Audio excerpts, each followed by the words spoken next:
today we have a special guest, Mr. Kendrick Thomas. How is it going, Mr. Kendrick? Everything is fine. Thank you for having me. How you doing today yourself? I'm doing pretty good. Can't complain. Just taking one day at a time. That's it. That's all we can do. Just take one day at a time. Every day. Let me see. Okay, I have some technical difficulties, but I think that's like everywhere now. Everybody having technical difficulties with these lives and stuff because everybody using the computers. Yeah, everybody's online. Mm-hmm. Exactly. So we're gonna start out with a truth or dare. I try to warm up my guests with a different game each week. So today's game is you're gonna tell 2 truths and 1 lie. So tell me you just tell me all 3, and then I have to figure out which one is the lie. Okay, let's see here. I can start with, okay, I stayed a night in Belize on a private island with some friends. I ordered 500 what is that? Almost tampons, because I thought sanitary napkins were sanitizing toilets. And I am a member of a motorcycle club. Okay, I'm gonna go with the lie. Will be the one that you thought was sanitation. The tampons. We're gonna go with that one. Nope, that is not a lie. Oh, that's not. Oh, wow. Wow. I thought sure that was a lie. So no. Which one is the lie? I'm a member of a vehicle club, but it's a Corvette club, not a motorcycle club. Ah, okay. Oh, yeah, you got me on that one. That was a good one. You had time to think about that one. That's good. That's good. Now let's move on to your blessing of the week. What is one of your blessings of the week? I always ask my guests to list one blessing of the week. So what will be your blessing of the week? So for me, when I learned to live life for other people, life changed drastically. And so I would say that my blessing of the week was just yesterday. At my school, we had a fundraiser, and it was a while back before the pandemic, and we had to shut everything down. And so one of my parents was the top seller. And so we were able to give these prizes out to the top seller. And, you know, for someone who had just lost their job, for me to be able to give her a surprise $100 gift card. Oh, wow. Yes. You know, and so that made me feel good because I was able to help them, you know, and I didn't know it was coming, nor did she know. And so I was just glad. That came in handy right about now, that $100. Yeah, that was really that was a blessing for both of you guys. Blessing for you and a parent. Yeah. That's good. So for those who don't know who you are, tell us a little bit about yourself. Okay, I am from Shreveport, Louisiana. I've been in Houston. Yes, I've been in Houston since 2003.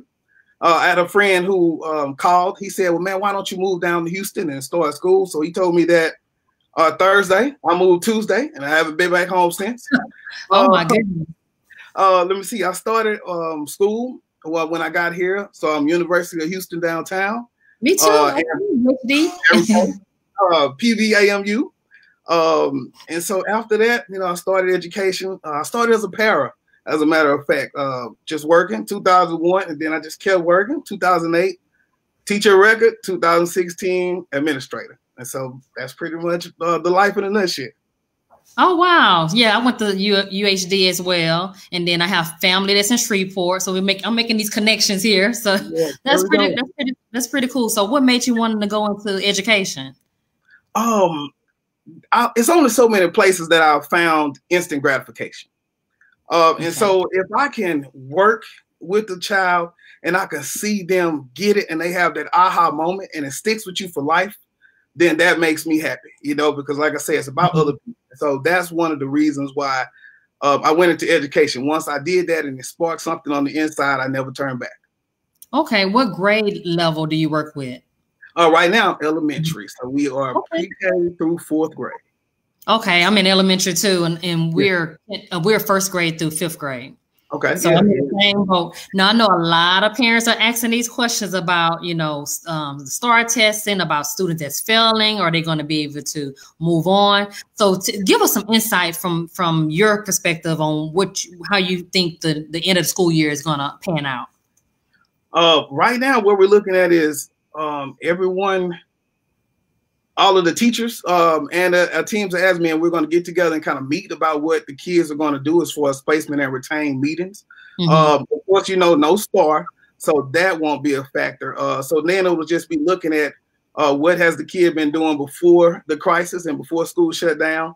And then just making the best decision on what will they need next year, because you don't want to set anybody up for failure. Right. You know, that's pretty much what we're looking at for the end of the school year. The big thing is, you know, of course, we got to close the year out because we left in the middle. You know, so there are things that have to be turned in. We got checklists that have to be done to close out. And so we've been pretty, I don't know what's the word. We've been maneuvering a lot, though. We've trying to be pretty creative with how we get people in the building and how we move around things.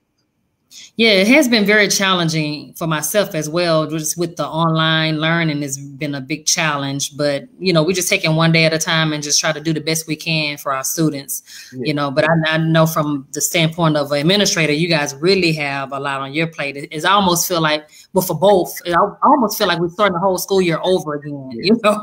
Like everything is new, starting all over again, and it's the end of the school year. So I just can't wait to the end. This is over with. It was just like that, you know. You think about it, that first week, as you do with the regular school year, that first week was just setting up my online protocols, you know, just getting you familiar, and then we dive into it. So it was like starting a new year. Oh, yeah, exactly. So tell us a little bit about some other things that you do. I know that you're a public speaker, and you also have a podcast as well. So tell us a little bit about those and how you get in. For the speaking, you know, it's just more just reaching people, trying to inspire people, trying to motivate people, you know, and just share my story of the things that I've been through and where I want other people to go. I also do the podcast, which is for the community, you know, just trying to show all the resources that are available to people in the community, you know, and just being in the community present. And so I also do my daily quotes every day. To try to send out to people because I took a big loss. So it was to suicide, you know, and so I say, what if I do these, and what if he would have just seen one of these, you know, and it would have pushed him to be able to make it a few more days. And so I try to do those every day. Just things like that, get the word out, get people inspired. How did you start doing public speaking? Well, I decided really, I knew that I wanted to touch people. And so the first speaking event was, I lived in Bryan, Texas for a while. And I always wanted to be a part of the community, and they had a community fair. And so then it was just about people who look like us and how do we get them resources. And so I went and talked to a few people, and they said that they would allow me to come in and speak to the group. And once I wrote out my speech, I worked and practiced, and the feeling that I got from that was what pushed me to kind of do it again. And so I've been speaking ever since, that was 2011. Okay. Now, for somebody that's interested in doing public speaking, what advice could you give them? The biggest thing is to have a story, you know, and so maybe that story is not one from a difficult background. Maybe you're a researcher and you got information there, and so you're able to tell that story to people. But the biggest thing is making sure that you have a story, and then knowing the audience that you want to present it to, you know, because that is one of the biggest things. And the next thing I will say is don't freestyle. Don't freestyle. Getting in that mirror and looking crazy. Whatever you have to do to just be prepared. But just those three things, though. Make sure you got a story, be prepared, and just reach out to people. Right. That's the key. Sometimes people don't like to reach out to people. That's the only way that you're going to be able to get your dream fulfilled, is by reaching out to the people, getting that platform, you know. Yes. That's good. It. So out of all those, out of all your jobs, which one that you find to be more challenging? It would have to be this role here. And so not as challenging as now, because you think about a teacher who teaches the same grade. You know, you kind of have your lesson plan, and you kind of say, okay, I'll make these tweaks this year. But my first year, I was transitioning from a teacher on my campus to the administrator on the same campus. Okay. You know, so that transition was rough for me in accepting that new role. because these are still my friends, and so it was. Yeah, so that is a challenge right there. Yeah, I can only imagine they're gonna think that you like really cool, like gonna tell me what's going on in administration, gonna tell me what's going on in the office, but you have to like set those boundaries, like, hey, I can't do that no more. I'm in a different position in the role. So I can definitely see that being challenging. Yeah. I can definitely see that. Oh, okay. Yeah. Now I wanted to ask you. I kind of posted this a while back on one of my social media pages. Which one you think has the biggest responsibility, a principal or a pastor of a church?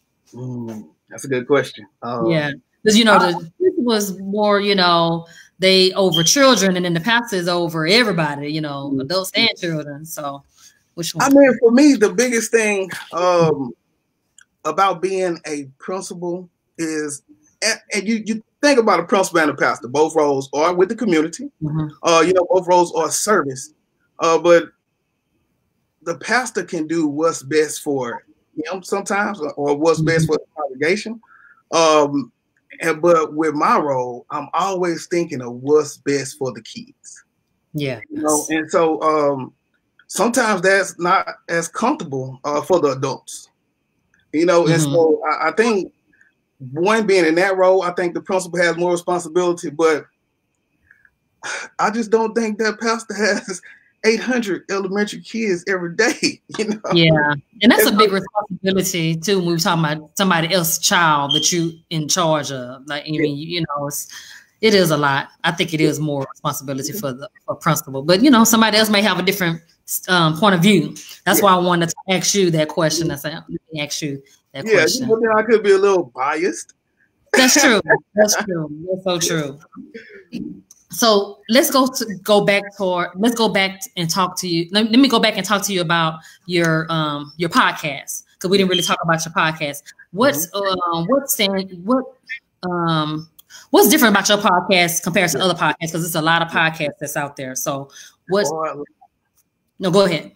I would say the biggest thing that I try to do is to make sure that my focus is on highlighting my community. So and my community not only being A-Leaf, but being everybody in Shreveport, Louisiana.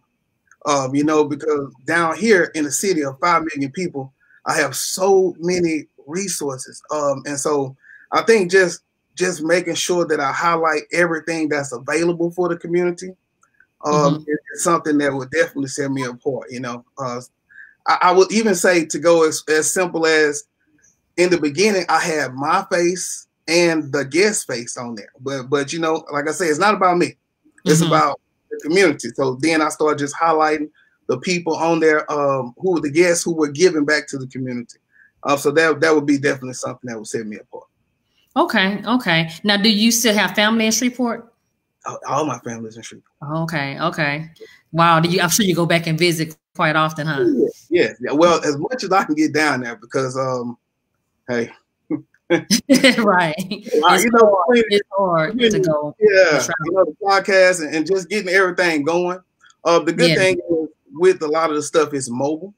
Because right now I do want to get home after all this goes, so I can just check on everybody at the house, because Louisiana was hit pretty hard.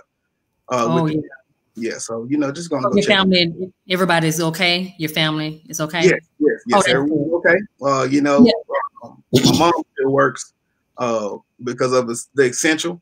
So she worked throughout the entire time. So that's always playing in the back. But other than that, everybody's fine. Oh, well, that's good. Now, since you play a lot of roles, how has faith played a part in your life? I think the best way that faith has played a part is by understanding that God doesn't make mistakes, And so whether it's something that good that happened to me or something that happens to me bad, I know that it's something that's preparing me for later. True. I give the example of the shift that I had to make. I remember last summer I was in the airport and it was time to go, but my flight was delayed, I want to say 2 hours, and so it wasn't, why is this the flight delayed, but it's, what am I being saved from? So that was one of the ways. That's how my faith does it. I take every bump as a lesson. That's true. Everything that you do in life, exactly what you said, you know, it's a lesson out of it. Out of everything that you've done, what is one of the most memorable moments out of your different careers? What is one thing that really stood out to you? Mm-hmm. I know it's a lot, but it's a lot, you know. But when I think about it, I think about the day I was announced as an administrator for my district, you know. And so I had some people from school show up, you know, because that was my school, you know, where I taught at. But you know, it's one thing to have your friends and your work family to show up, but I really didn't have any family here besides my brother, who was alive at the time. And so my brother, you know, he called me at the last minute, and he kind of surprised me and told me he was showing up. And so he showed up with him and his family, where I had really prepared myself mentally to just, okay, it's just gonna be me, you know. So that was one of the most memorable moments as becoming an administrator. Okay, yeah, family. Oh no, say that again. What did you say? Before we even got started, that was one. All right, right. Okay, well that's good. That's good. Yeah, family is you know, family plays a major role in everybody's success, I believe. You know, without them, you know, it's like that holds you up. That's your backbone. That holds you up to keep becoming, you know, great at what you do. Well, I appreciate you for allowing me to interview you. Now, how can people find you on social media? All right, so I got lucky. And if you go to TeeV and on all social media sites, what you see on the screen right here, that will cover my Instagram, my Facebook, my Snapchat, my LinkedIn is all KTTEV. And you can go to kttv.com for my website, you know, and reach out to me, kind of talk to me about the videos. I really want to know what are some other areas that need to be highlighted in the community. So just any one of those, even go to Google and type in KTTV and pull up everything. You'll be able to see everything. Okay, so I'm guessing KT stands for your name, your initials. Yes. When I got ready to start, I was looking, and so it was KTTV is a news station in California. So I couldn't know KTTV. So then I had, you know, you gotta be creative. You added it. There's 2 E's in there. Well, I like it. I like how it looked too. So you did good with that. You came up with a good idea with that one. Well, thank you again. If you guys want to be a guest on the Not So Christian to Me show, be sure to reach out to me on Facebook and Instagram, the Not So Christian to Me show. Until next time, you guys stay blessed up. Peace. Thank you again, Kevin. Kendrick. All right, bye. Bye. Bye.